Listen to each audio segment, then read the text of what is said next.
പിന്നെ കുറച്ച് ആട്ടിറച്ചി കിട്ടിയിട്ടോ. അത് വെള്ളമില്ലാതെ ഒന്ന് കറി വെക്കണം. അപ്പോൾ അതിനുള്ള സാധനങ്ങളാണ് വെള്ളുള്ളി, ഇഞ്ചി, പച്ചമുളക്, 3 തക്കാളി എല്ലാം കൂടി ഒന്ന് ചതച്ച്, കുറച്ച് മല്ലിപ്പൊടി, അപ്പോഴേക്ക് കുറച്ച് മല്ലിപ്പൊടി, മുളക് പൊടി, മഞ്ഞൾപ്പൊടിയൊക്കെ കൂടി ഒന്ന് ചട്ടിയിലിട്ട് വറക്കണം.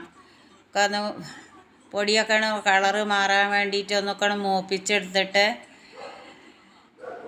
ആണ് വെക്കുന്നത് കേട്ടോ. ചെറിയൊരു വീഡിയോ ആണെന്ന്.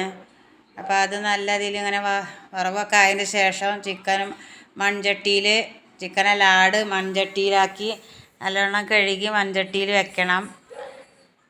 അപ്പോൾ ഇന്നത്തെ വീഡിയോ ഇത്ര തന്നെ. ആട്ടിറച്ചി നിന്ന് കിട്ടിയ അപ്പോൾ വേഗം അതും കൊണ്ടൊരു കറി വെക്കുകയാണ്. പിന്നെ മീൻ വറുത്തത്, ചമ്മന്തിയൊക്കെ ഉണ്ട് ഇന്നത്തെ വിഭവങ്ങൾ. ഇതൊക്കെയാണ് ഇന്നത്തെ വിഭവം.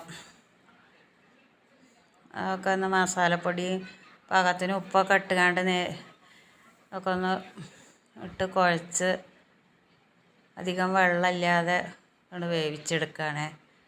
മൺചട്ടിയിലായാൽ നല്ല ടേസ്റ്റും ഉണ്ടാവും. അപ്പോൾ അത് വിറകടുപ്പിൽ വെക്കണം. ഒക്കെ ഒന്ന് വിറകടുപ്പിൽ വെക്കാനാണ് ഇഷ്ടം. പക്ഷേ ഇപ്പോൾ ഒന്ന് ഗ്യാസുമ്മ വെച്ച് ഒന്നുകൊണ്ട് തിള വരുവോളം ഗ്യാസുമ്മ വേഗം. അപ്പോഴേക്ക് അടുപ്പത്ത് തീ പിടിപ്പിച്ചിട്ട് വേണം വെക്കാൻ. വേഗം ഒന്ന് ആടല്ല, അപ്പോൾ വാടരുത് വെച്ചിട്ട് വേഗം ഗ്യാസുമ്മ ഒന്ന് വെച്ച് തീ കൊടുക്കുകയാണ് കേട്ടോ. വിറകൊക്കെ കത്തിയാവുമ്പോഴേക്ക് പിന്നെ വിറക് അടുപ്പത്തേക്ക് വെക്കണം. അപ്പോൾ ഇന്നത്തെ ഒരു ചെറിയ വീഡിയോ ആണ്.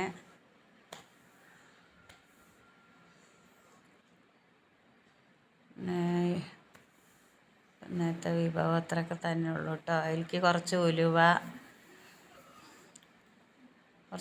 ഇടണം. പകുതി വേവാകുമ്പോൾ കുറച്ച് ഉലുവ ഇട്ട് കൊടുക്കണം.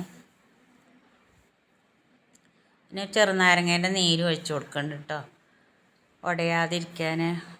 ഇളയ ആടാണെന്ന് പറഞ്ഞു, അപ്പോൾ ഉടയാതിരിക്കാൻ കുറച്ച് ചെറുനാരങ്ങേൻ്റെ നീര് ഒഴിച്ച് കൊടുത്തു.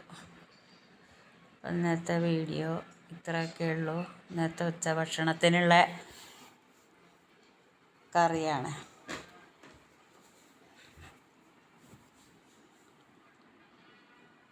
ഇന്നത്തെ ഭക്ഷണം ഇത്രയൊക്കെ തന്നെ ഉള്ളൂ കേട്ടോ. ബായ്.